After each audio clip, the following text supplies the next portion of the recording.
ನಮಸ್ಕಾರ. ಏಕಮುಖ ಯೂಟ್ಯೂಬ್ಗೆ ಸ್ವಾಗತ. ಆತಕೂರು ಶಾಸನವು ಕ್ರಿಸ್ತ ಶಕ 950ರಲ್ಲಿ ರಚಿತವಾದ ಒಂದು ಪ್ರಮುಖ ಕನ್ನಡ ಶಾಸನವಾಗಿದೆ. ಇದು ಮಂಡ್ಯ ಜಿಲ್ಲೆಯ ಮದ್ದೂರು ತಾಲ್ಲೂಕಿನ ಆತಕೂರು ಗ್ರಾಮದಲ್ಲಿ ಕಂಡುಬಂದಿದೆ. ಈ ಶಾಸನವು ರಾಷ್ಟ್ರಕೂಟ ವಂಶದ 3ನೇ ಕೃಷ್ಣನ ಆಳ್ವಿಕೆಯ ಅವಧಿಗೆ ಸೇರಿದೆ. ಆತಕೂರು ಶಾಸನದ ವಿಶೇಷತೆಗಳು. ನಾಯಿಯ ನಿಷ್ಠೆ. ಈ ಶಾಸನವು ಕಾಳಿ ಎಂಬ ಹೆಸರಿನ ನಾಯಿಯೊಂದರ ನಿಷ್ಠೆಯನ್ನು ವಿವರಿಸುತ್ತದೆ. ಕಾಳಿಯು ತನ್ನ ಒಡೆಯನ ಪ್ರಾಣವನ್ನು ಕಾಪಾಡುವಾಗ ಮರಣ ಹೊಂದಿತು. ಈ ನಾಯಿಯ ಸಾಹಸವನ್ನು ಸ್ಮರಿಸಲು ಈ ಶಾಸನವನ್ನು ಸ್ಥಾಪಿಸಲಾಗಿದೆ.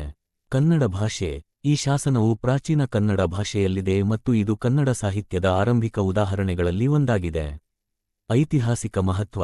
ಈ ಶಾಸನವು ಆ ಕಾಲದ ಸಾಮಾಜಿಕ ಮತ್ತು ಸಾಂಸ್ಕೃತಿಕ ಜೀವನದ ಬಗ್ಗೆ ಬೆಳಕು ಚೆಲ್ಲುತ್ತದೆ.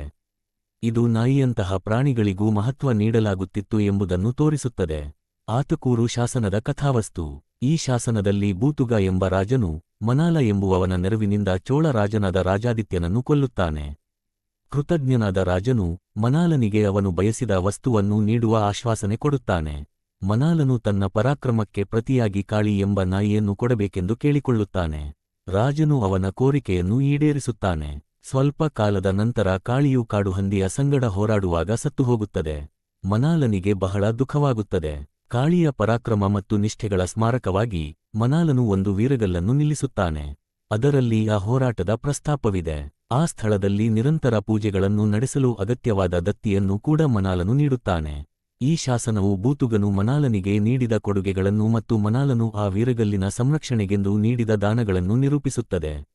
ಒಂದು ನಾಯಿಯನ್ನು ಗೌರವಿಸಲೆಂದು ಶಾಸನವನ್ನೇ ನಿರ್ಮಿಸಿದ ಈ ಘಟನೆಯು ರಾಷ್ಟ್ರಕೂಟರು ಮತ್ತು ಚೋಳರ ನಡುವೆ ಮತ್ತೊಂದು ಯುದ್ಧಕ್ಕೆ ಕಾರಣವಾಗುತ್ತದೆ.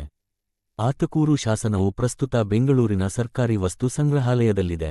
ಧನ್ಯವಾದಗಳು.